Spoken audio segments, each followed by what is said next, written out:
आइए तुलसी Tapovan YouTube channel में आप सभी भक्तों का बहुत बहुत स्वागत मान और सम्मान है।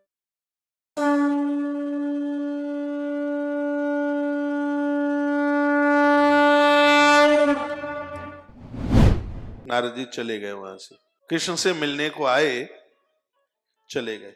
नारद जी जब चले गए तब प्रद्युम्न ने कहा शाम से, भैया तुमने ठीक नहीं किया, ये तो सीधे सांचे महात्मा हैं नारद, और यदि इनकी जगह पर श्री दुर्वासा जी होते तो तुम्हारी देह से धुआं निकल जाता। दुर्वासा तो लाल मिर्च समझ लो। यह तुमने बहुत बड़ी गलती कर बैठी, और पिताजी को पता चले ना तो तुम्हारी खैर न रहे। सांब को बड़े भैया ने समझाया, समझाने का असर पड़ा तो सही, लेकिन सुंदरता का घमंड नहीं गया, सौंदर्य का घमंड नहीं गया सांब के पास से। एक दिन की बात, नारद जी फिर आ गए तो प्रद्युम्न की कही गई बातें याद आ गई। तो सांब बोले, हाँ बोलिए महात्मा जी, कैसे आना हुआ? प्रणाम फिर भी नहीं किया। नारद जी ने कहा कि हम भगवान से मिलने को आए हैं, एक बार हमारी सूचना उनके पास तक पहुंचा दी जावे। तो सांब चले। भगवान उस समय अपनी संपूर्ण देवियों के साथ में थे, उधर संपूर्ण जो देवियां थी उनके साथ में थे, और पीछे ही नारद जी चले गए। तो नारद जी को देख करके भगवान खड़े हुए, और भगवान श्री कृष्ण ने शाम को कहा, बेटा तुम यहीं रहना, देवर्षि जी आए हैं और मैं उनसे बात करता हूँ। नारद जी और ये कृष्ण आपस में मिले, सांब वहीं थे। कोई घंटे भर की मंत्रणा रही होगी। नारद जी ने कहा, भगवान मैं चलता हूं। सो नारद जी वहां से चले। ज्यों ही भगवान श्री कृष्ण पुनः उस स्थान पर आए तो भगवान ने उस समय वहां का जो माहौल देखा था, स्थिति देखी थी, तो भगवान को कुछ अटपटा सा लगा था, ठीक नहीं लगा। ग्रंथाकार ने तो ये कहा कि सांब की आंख में कुछ खोट सा दिखाई दिया, तो भगवान को अच्छा नहीं लगा। देखिए सीधी सी बात है, जहां रिश्तों में अपवित्रता हो जाएगी, अपावनता हो जाएगी, माँ वही नहीं है जिसके पेट से जन्म लिया है, वह भी माँ है जिसने हमें पुत्र माना है या उसको हमने माँ माना है।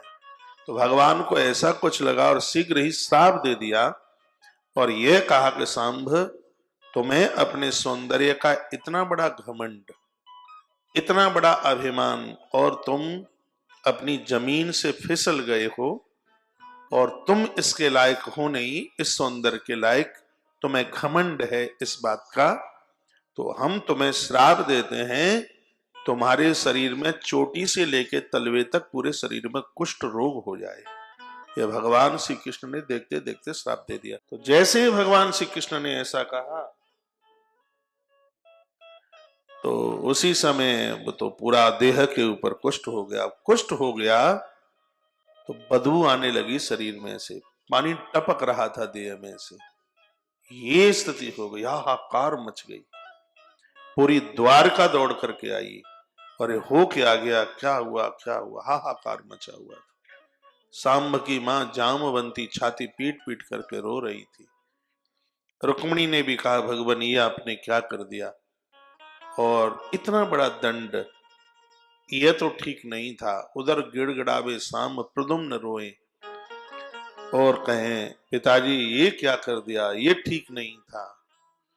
देवर्षि नारद जी भी चल करके आ गए। देवर्षि नारद जी ने कहा, भगवान ये क्या? तब भगवान ने कहा, ये तो सब मुझे बहाना चाहिए था, ये तो अपमान के दंड का तब से ही अधिकारी था जिस समय तुम्हारे सामने इसने हंसी मजाक उड़ाई थी। सूचना मुझे है देवर्षि जी मिल चुकी थी, लेकिन आपने तो नहीं बताया, मुझे यह सूचना मिल गई थी।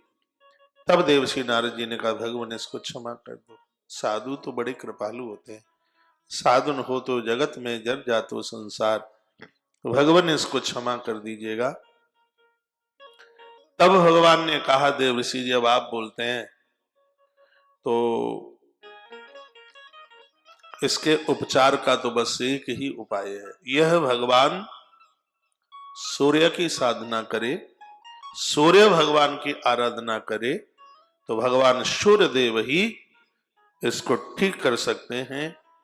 6 महीने तक सांब ने भगवान आदित्य का स्मरण किया, उनका भजन जप किया, और मकर संक्रांति वाले दिन भगवान सूर्य नारायण ने प्रकट होकर के सांब को ठीक से आरोग्यता दे दी।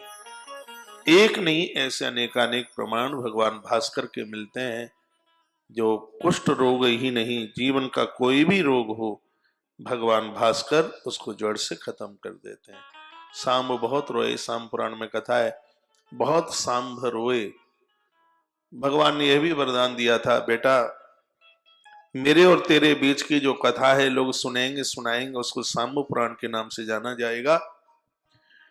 और मेरे और तेरे मध्य से प्रकट होने वाली जो गाथा है, इसको जो सुनेंगे, उनको श्रवण करेंगे, वह लोग इन रोगों से हमेशा के लिए मुक्त होते रहेंगे। बहुत रोए सांब, भगवान को कहा, प्रभु आपने बड़ी कृपा करी है, आप जगत कल्याण के लिए आप बैठ जाइए।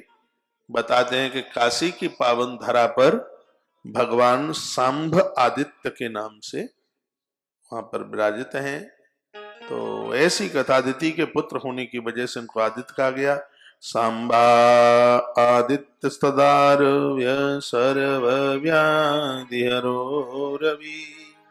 संपूर्ण व्याधि, व्याधि और आधि दो शब्द हैं, कहते नहीं एक आधि और व्याधि। व्याधि कहते हैं बाहर की बीमारी और आधि कहते हैं अंदर की बीमारी। आचार्य श्री कौशिक जी महाराज यूट्यूब चैनल को लाइक करें, सब्सक्राइब करें और शेयर करें एवं नई वीडियो की नोटिफिकेशन पाने के लिए बेल आइकन को जरूर प्रेस करें।